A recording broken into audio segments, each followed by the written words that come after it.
তাই আমি আপনাদের নিকটে দোয়া প্রার্থী, আপনারা আমার জন্য দোয়া করবেন, আমিও আপনাদের জন্য দোয়া করি যে আল্লাহ রাব্বুল আলামিন যাতে আপনাদের সকলকে কবুল করেন। সকল বলে আমিন। আমি থাকা অবস্থায় যে সমস্ত ব্যক্তিরা এই দুনিয়ার বুকে বড় নেতৃত্ব দিচ্ছেন, আজকে তারা কবরে, তারা কিন্তু হকদার আমাদের উপরে। তাদের জন্য একটু দোয়া করুন, তাদের সন্তানদের জন্য একটু দোয়া করুন, আল্লাহ রাব্বুল আলামিন যাতে তাদের জান্নাত নসিব করে দেয়। সকলে আমিন।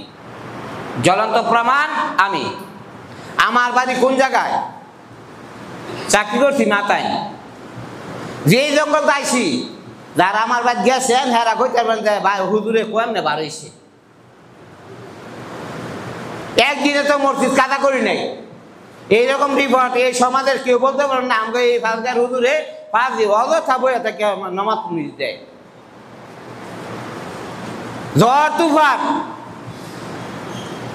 সাইকেল ছেড়ে দিছি আল্লাহর নাম লইয়া, আইলে জান্নাত না আইলে জাহান্নাম, আইলে জান্নাত না আইলে জাহান্নাম, আইলে আযান দিমু, নামাজ পড়মু, আইলে আল্লাহ ডাক দিমু আল্লাহু আকবার, আল্লাহ মহান, জান্নাত। আর না আইলে বাদ বইয়া এই যা সেটা করমু জাহান্নাম। জানি চাকরি করছে আল্লাহ করাইছে, কোথাও বলতে পারবেন না যে আব্দুল নূর সাহেব অলসামি করে নামাজ 2-4-5 ওয়াক্ত ছেড়ে দিছে। আমি কখনো মসজিদে চাকরি করিনি, আল্লাহর ইবাদত করছি, আল্লাহরে ডাকছি।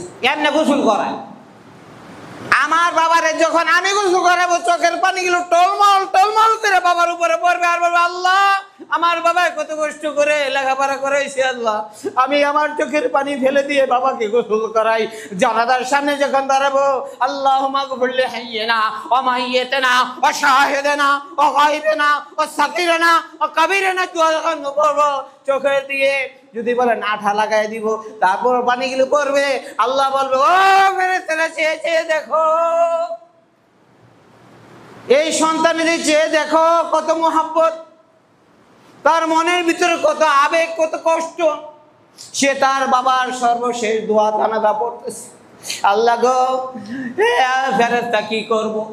আল্লাহ বলো ফেরেশতারা তোমরা সাক্ষী রেখো, তার এই চোখের পানির দ্বারা আমি তার বাবার জীবনের সমস্ত গুনাহগুলো মাফ করে দিলাম।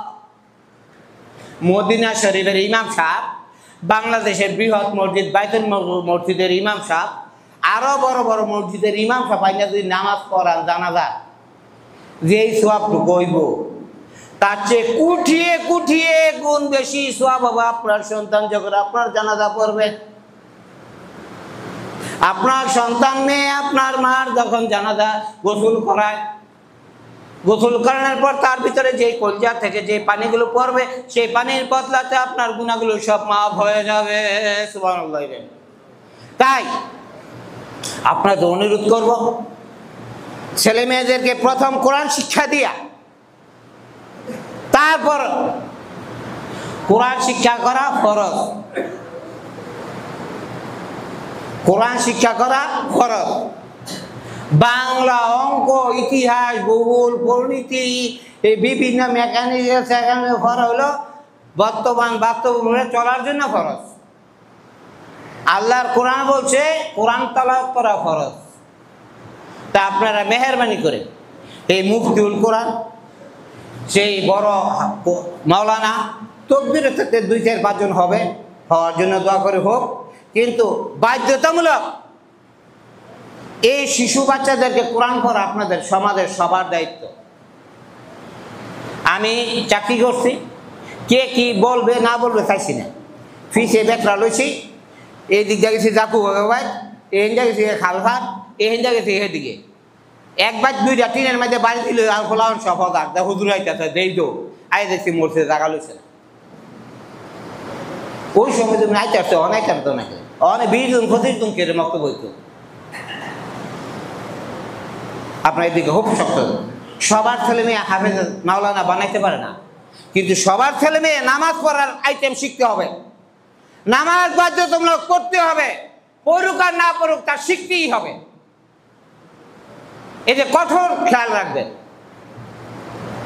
তাহলে দেখবেন ওই ছেলে আইসা সে বুঝে না, সে কিছু জানে না, সে যখন বলবে আলহামদুলিল্লাহ রাব্বিল আলামিন, বলার সাথে আল্লাহ বলবে ও আল্লাহ, আমি আল্লাহ এই সমাজের সমস্ত দুর্নীতি দূর করে দিলাম, এই সমাজের বালামতিও দূর করে দিলাম, এই সমাজের সর্বদিন নিকৃষ্ট জিনিসগুলো দূর করে দিলাম।